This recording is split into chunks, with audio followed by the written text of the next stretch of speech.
modern synthetic theory of evolution. It is the result of true synthesis of all biological discipline.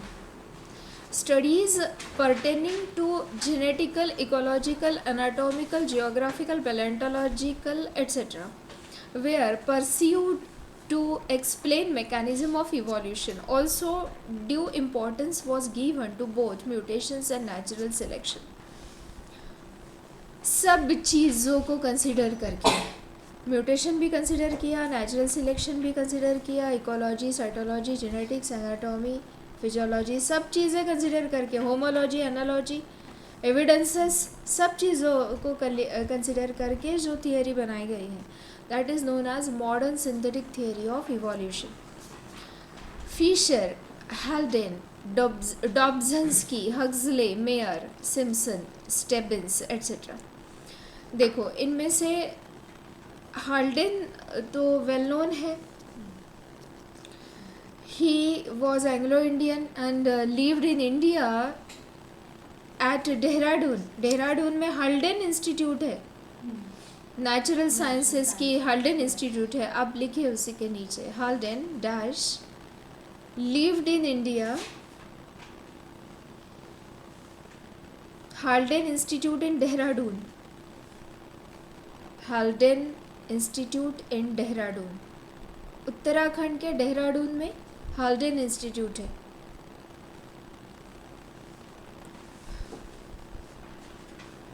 डॉब्झन्स्की ने genetics and evolution करके एक book लिखा है. ही considered that genetics and evolution are totally interdependent. तो आप लिखिए डॉब्झन्स्की dash genetics and evolution. और next line में लिखिए या वहीं पे नीचे जहाँ पे जगह मिले आपको, Huxley dash birds are glorified reptiles. Huxley का जो फेमस सेंटेंस है ना, वो ये है, बर्ड्स आर ग्लोरीफाइड रेप्टाइल्स. और अर्नस्ट मेयर तो फेमस नेचुरलिस्ट, और उन्होंने स्पेसीज की डेफिनेशन दी है. लिखिए Mayr dash give definition, modern definition of species, and Darwin of 20th century. Mayr definition, modern definition of species, and Darwin of 20th century. 20th century. Ernst Mayr Darwin of 20th century ही है. आपके book में लिखा है वो. हाँ, Simpson, स्टेबिंस, बाकी तो ठीक है. सेवल राइट इफेक्ट हम आगे चल के देखने वाले हैं. सेवल राइट इन्होंने भी इवोल्यूशन पे काम किया है, आगे चल के देखेंगे सेवल राइट इफेक्ट हम. So Stebbins in his book discussed 5 key factors such as gene mutation, mutations in the chromosome structure and number, genetic recombinations, natural selection, reproductive isolation, and contributed in evolution of new species. All individuals of the same species constitute a population. The populations occur in small groups of interbreeding populations. Such a small interbreeding group of population is referred as a Mendelian population. This is the definition of Mendelian population. What do you mean by Mendelian population? Mendelian population को define करने के लिए small population with interbreeding individuals living in a particular area. ये चीज़ें consider करनी चाहिए. Small population, interbreeding, living in a particular area. क्योंकि अगर वो शेर एक बंगाल में सुंदरबन में रहता है, एक अफ्रीका में, तो इन दोनों को हम इंटरब्रीडिंग पॉपुलेशन नहीं बोल सकते. तो मेंडेलियन पॉपुलेशन हम किसे बोलेंगे? जो एक ही एरिया में रहते हैं ऐसे इंडिविजुअल्स कि जो इंटरब्रीडिंग दिखा सकते हैं. Individuals of the same species living in a same area and interbreeding with each other, that population is known as Mendelian population. Is it clear? Interbreeding means the male and female can breed. Male and female, male can transfer the gametes to the female, living in that particular area only. That is known as interbreeding. So, हाँ, सुंदरबन का और Africa का जो tiger है वो potentially interbreeding है, लेकिन actually interbreeding नहीं है. Potentially interbreeding means if they come together, male and female, then they can show interbreeding, but they are not actually interbreeding. Okay? हाँ, ये दिया है, देखो यहाँ पे, the population occurs in a small groups of interbreeding population. Such small interbreeding group of population is referred to as Mendelian population. So what is the concept of Mendelian population? आप यहाँ पे लिखिए स्मॉल पॉपुलेशन, उसी के बाजू में आप लिख लीजिए Mendelian population dash small population interbreeding with each other, hence living in a particular area. Small population interbreeding with each other and hence living in a particular area.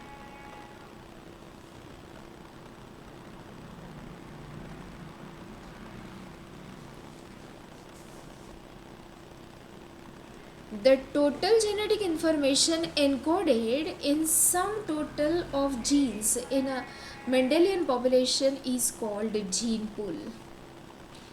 Concept बहुत important और सुंदर है. सोचो कि एक रिस्ट्रिक्टेड एरिया या जंगल है जैसे कि ताड़ोबा, उसमें रहने वाले सभी डियर्स वो एक जीन पूल बना रहे हैं. जब इनमें से कुछ डियर्स यहाँ से निकल के दूसरे कान्हा खिसली जैसे जंगल में चले जाते हैं अगर, या ह्यूमन बींग्स के द्वारा वो चले गए दूसरे जंगलों में, तो हम उससे बोलेंगे कि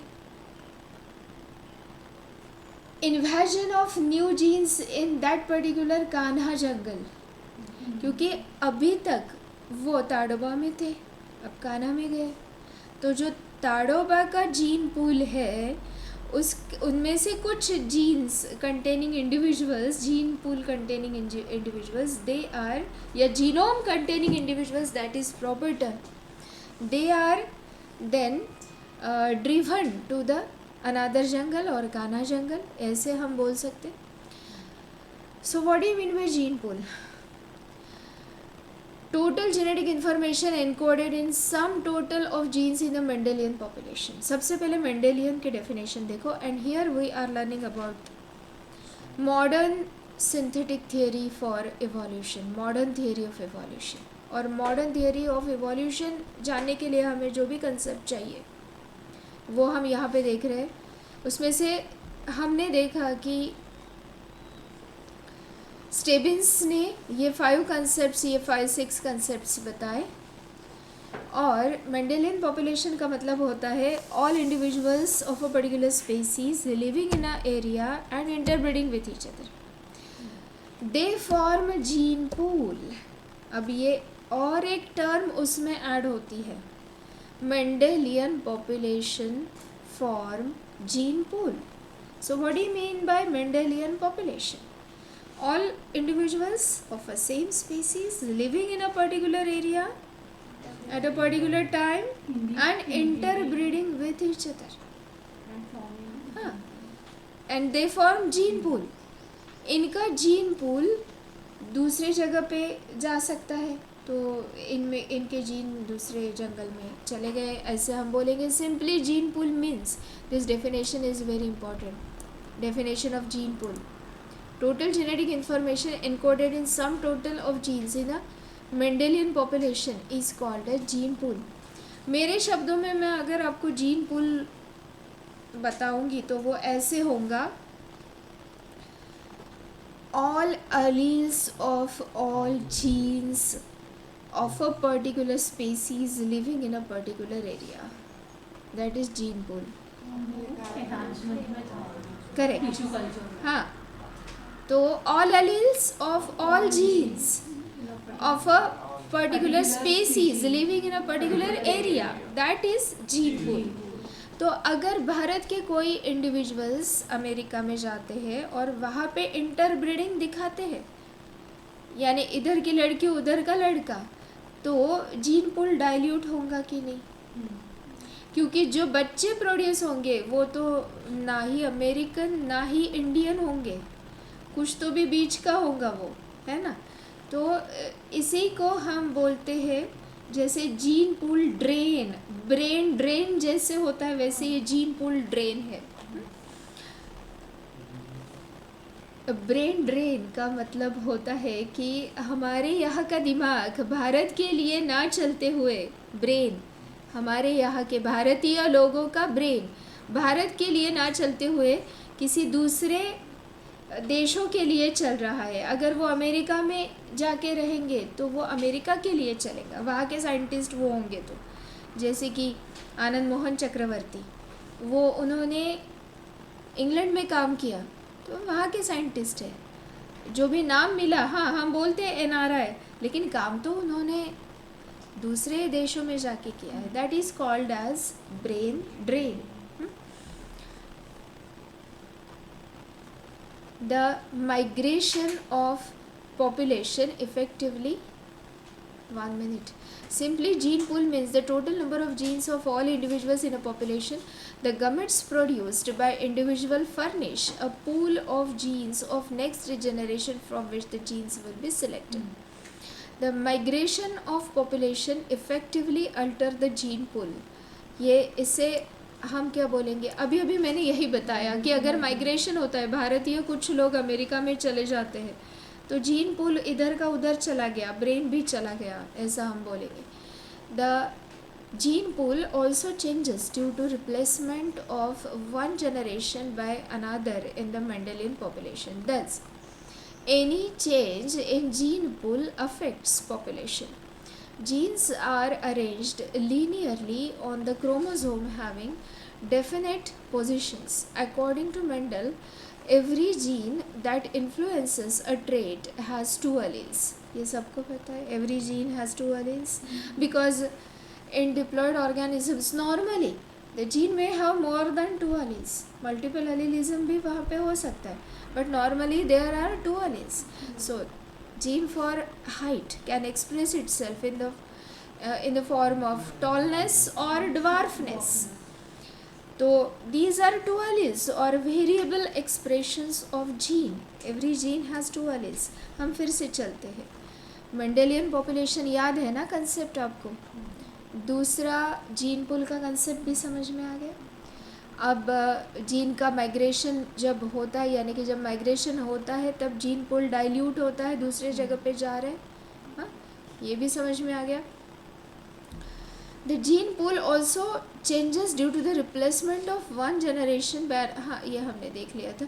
jeans are arranged linearly on the chromosome having definite position. According to Mendel, every gene that influences a trait has 2 alleles. The proportion of an allele in a gene pool to the total number of alleles at a given locus is called gene frequency. इसका मतलब क्या है? What do you mean by gene frequency? देखो, अगर मैं आपको allele दिखाती हूँ,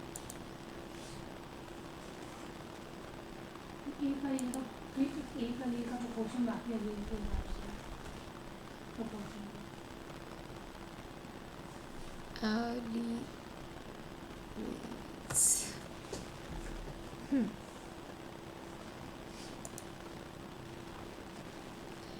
देखिए, इनको हम बोलते हैं 2 alleles.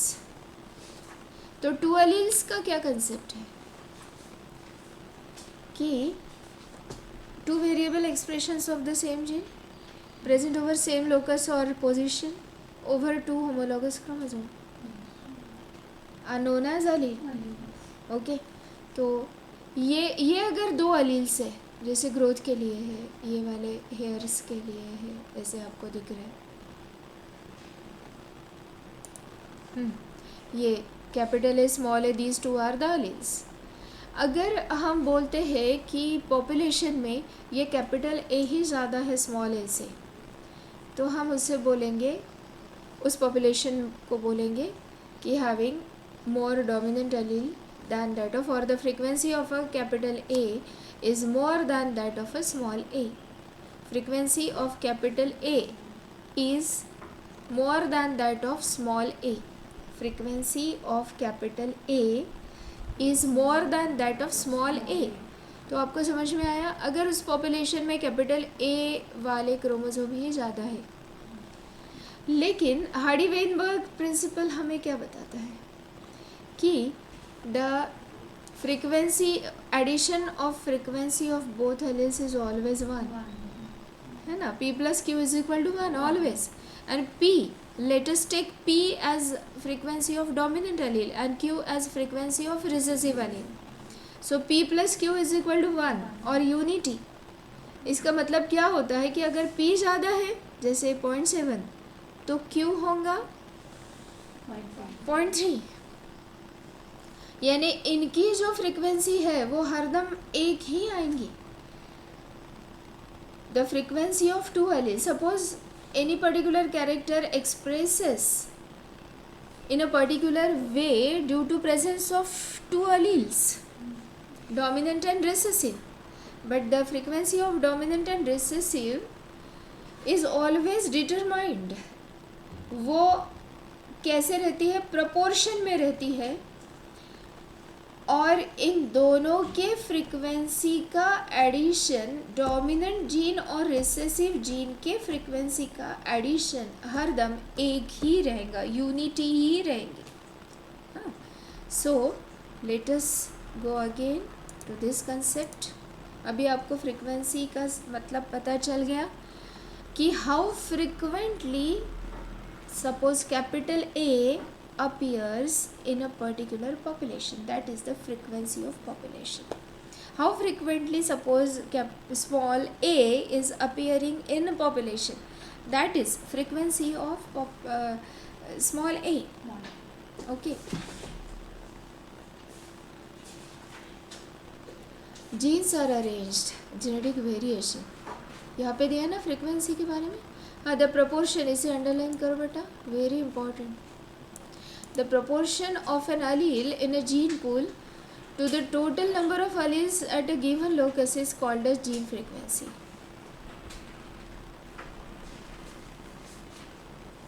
फिर से एक बार रिवाइज करो. The proportion of an allele in a gene pool to the total number of alleles at a given locus. Given locus यानी वो पर्टिकुलर लोकस, अभी अभी जो मैंने दिखाया था वो लोकस था. Suppose this is one locus on which these two alleles are seen, and we will say that here one dominant allele and one recessive allele is seen. तो दोनों का proportion यहाँ पे तो एटलीस्ट सेम है, one dominant is to one recessive. लेकिन ऐसे भी हो सकता है कि ज़्यादातर alleles ये इस पर्टिकुलर कैरेक्टर के लिए कैपिटल ए वाली है, तो we will say that the dominant allele occurs in more proportion than that of the smaller gene or the recessive allele, है ना. But their addition is always 1. Dominant allele frequency can be more than that of recessive or vice versa, but their addition is always 1. That is Hardy-Weinberg's principle.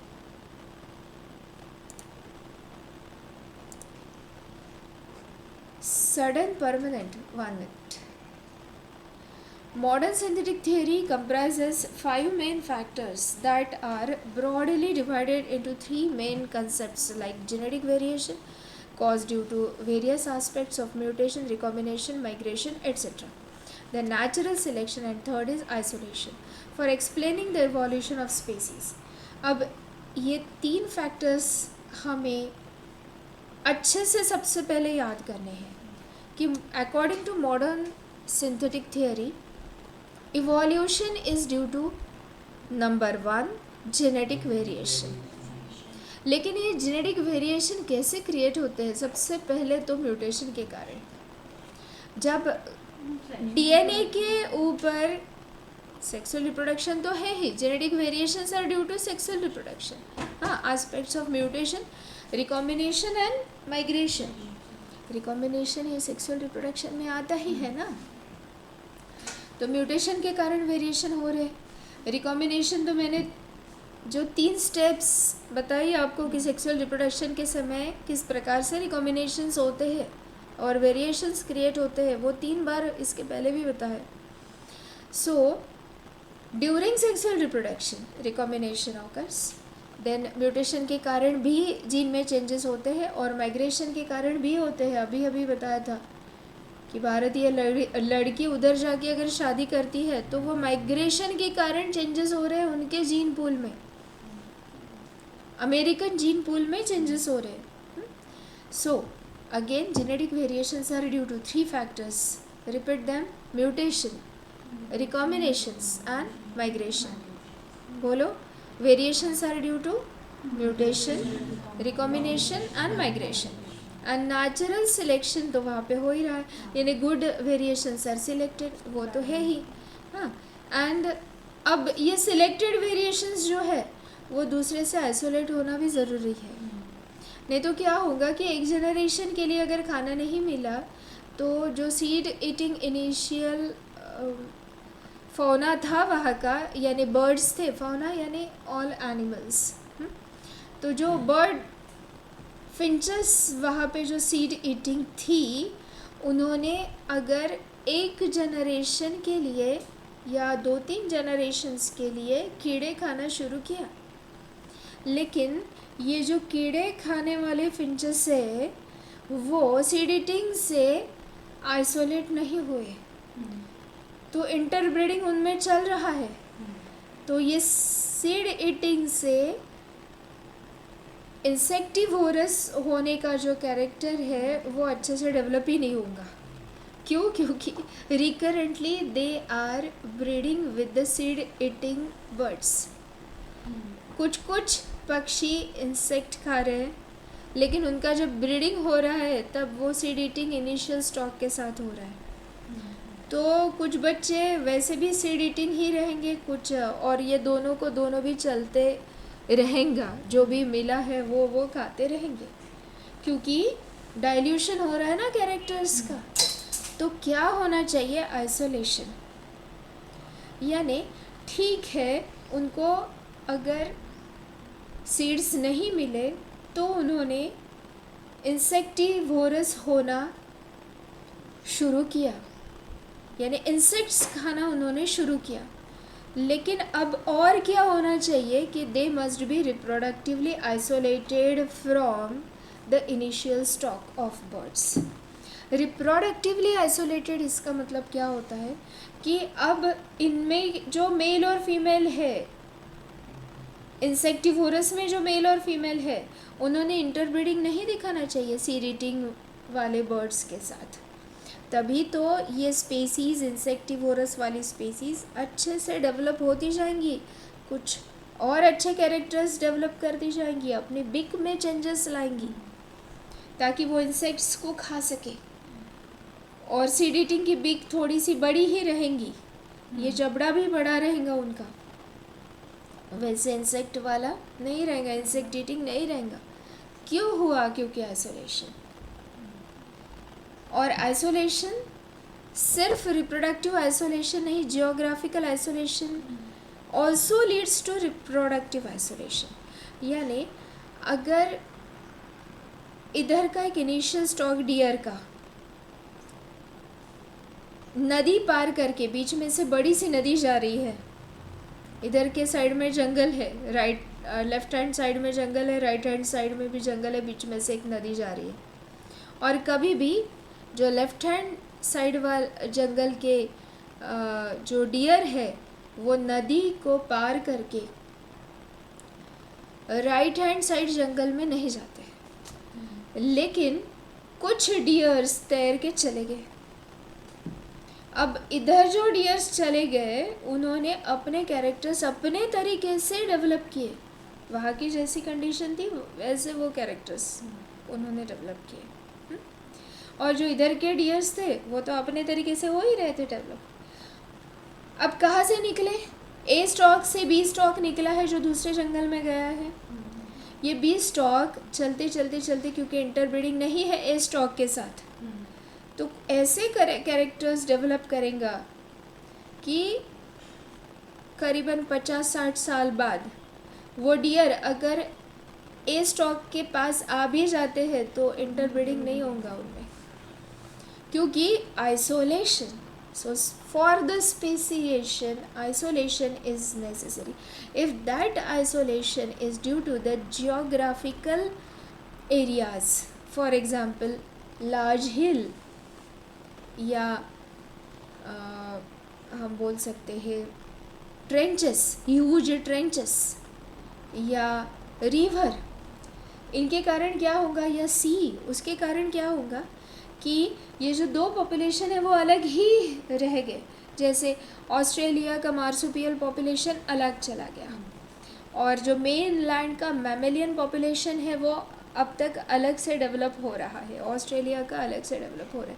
That is geographical isolation. So 3 factors which prove as driving force for evolution are genetic variation, natural selection and isolation. Again, genetic variations are due to various factors that you will have to remember how variations occur. इसीलिए हमने पहले genetics भी देखा है।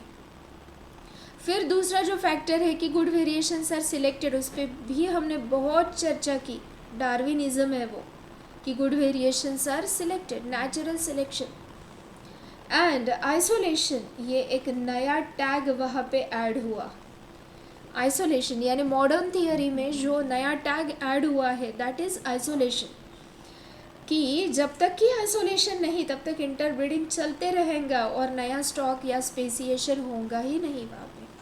ठीक है, so let us see genetic variation.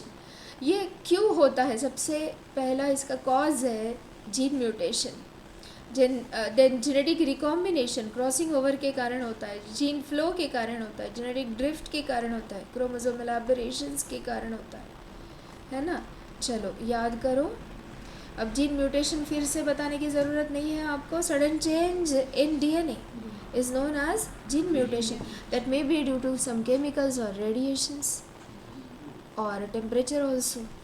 अगर hot condition, मैंने कांगरी बताया था ना, वो कश्मीरी लोग यहाँ पे ऐसे कांगरी रखते हैं, यानी मिट्टी का जैसे पॉट, और उस पॉट में गरम कोयला रखेंगे और यहाँ पे रखते हैं तो यहाँ का कैंसर होगा, स्किन कैंसर होगा उनको, नहीं तो फिर इंटेस्टाइन में भी अगर गर्मी वैसी ही रहती है तो अंदर की कहीं सेल्स म्यूटेशन दिखा के फिर कैंसर कॉज करेंगी। So gene mutation that is a cause of variation. लेकिन म्यूटेशन पे भी हमने बहुत चर्चा की कि mutations are not always positive, they are many a time negative and only few times they are positive, and they give some good characters to the individuals so that they can thrive in a changing environment. Correct? So mutation is the cause of variation. The second is genetic recombination.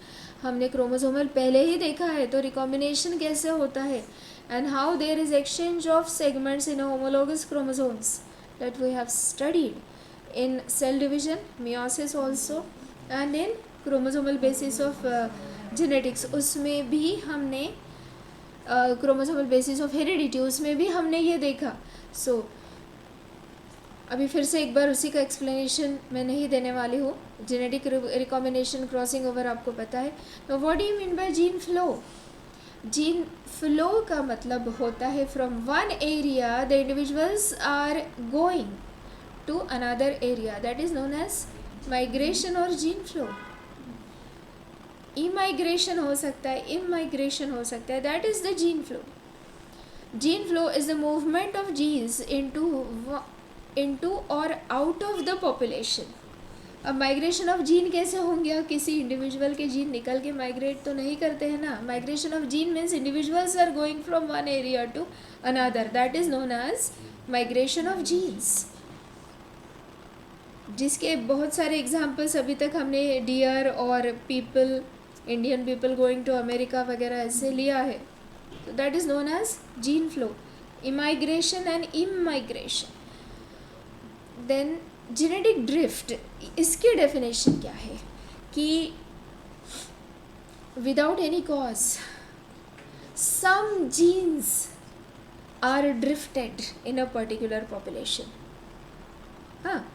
and some get evacuated, यानी वो वहाँ से चले जाएंगे, वो वाले जो gene है वो उस पॉपुलेशन से विलुप्त हो जाएंगे. तो that is known as genetic drift. Any random fluctuation, random in allele frequency occurring in a natural population by pure chance. ये pure chance बहुत important है. और genetic drift का जो explanation यहाँ पे दिया है, that you must remember. Modern synthetic theory should be done only from state board because it is not properly explained in NCERT. इसलिए मैं सिर्फ यहाँ से पढ़ा रही हूँ कि मॉडर्न सिंथेटिक थियोरी के 3 postulate, variation, natural selection, isolation. हाँ, उसका मैंने मतलब भी आपको बताया. अब जेनेटिक ड्रिफ्ट यानी क्या है? ये pure chance, only by chance. If one particular allele is drifted in a population, suppose in one population of beetles some are of brown color and some are of bluish black color. तो ऐसे वो cluster बना के वहाँ पे बढ़ रहे हैं, सोचो. और एक जो क्लस्टर था ब्लूइश ब्लैक वाले बीटल का, उसके ऊपर हाथी का पैर पड़ गया.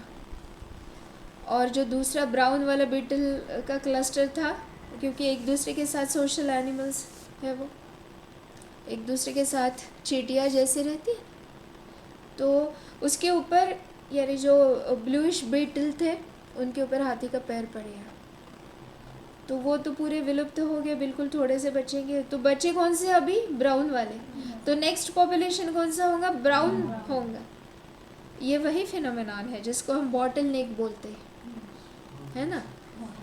तो क्या हुआ कि विदाउट एनी कॉज, अब ऐसा हुआ है क्या कि ब्राउन बीटल वहाँ पे अच्छे तरीके से थ्राइव हुए क्योंकि ब्राउन कलर मैच करता है मिट्टी के साथ, या जो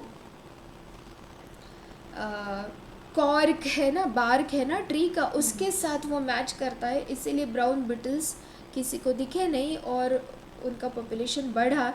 ये उसका रीज़न ही नहीं है, विदाउट एनी रीज़न, एक्सीडेंटली. हाँ, अब अगर आप नेचुरल सिलेक्शन बोलेंगे ना तो फिर आप ये रीज़न दे सकते हो कि why brown beetles are thriving there, because nature selected brown colour. लेकिन जेनेटिक ड्रिफ्ट में ये मत बोलो. जेनेटिक ड्रिफ्ट को एक्सप्लेन करते हुए आपको बाय चांस याद करना है. तो आप जेनेटिक ड्रिफ्ट के साथ याद कीजिए by chance, by only pure chance. If a particular allele is drifted, और उसको उठा लिया गया. ड्रिफ्टेड का मतलब है उसको उठा लिया गया, बाय नेचर ने उसी को उठाया और जो दूसरी अलील थी वो गायब हो गई. So that is known as genetic drift. अब जेनेटिक ड्रिफ्ट किस प्रकार से काम करती है और कहाँ पे काम करती है वो देखिए. अगर छोटा पॉपुलेशन है तो ही जेनेटिक ड्रिफ्ट काम करेंगी. Genetic drift will work only if the population is small. In a huge population, suppose in millions of number the beetles were present in a particular jungle, some were bluish and some were brownish. एक bluish Beatles के cluster के ऊपर हाथी का पैर गिरा, कुछ भी नहीं होगा. एक ही क्लस्टर गया ना, इतने सारे क्लस्टर है ना वहाँ पे, कुछ भी नहीं होगा. So what conditions should be there to bring about genetic drift, the population must be small. In which conditions the genetic drift will occur? If the population is small, then and then only genetic drift will occur. Okay. Then second, वहाँ पे natural selection वगैरह कुछ भी नहीं चल रहा है. देखो, occurring in a natural population by pure chance is called a genetic drift. For example, when the size of population is severely reduced due to the natural disasters like earthquake, floods, fire, etc. cause elimination of a particular allele from a population. देखो, reduced जब small population होता है तभी genetic drift होती है. यहाँ पे लिखिए conditions for genetic drift dash small population. यहाँ पे आपको लिखना है conditions of genetic drift dash population should be small. Smaller population have greater chances for genetic drift. It will result in the change in a gene frequency. Genetic drift is also an important factor for evolutionary changes. अब genetic drift से ही हम अगला period शुरू करने वाले हैं, क्योंकि और भी कुछ कंडीशंस है जहाँ पे जेनेटिक ड्रिफ्ट होती है, वो हम अगले पीरियड में देखने वाले हैं.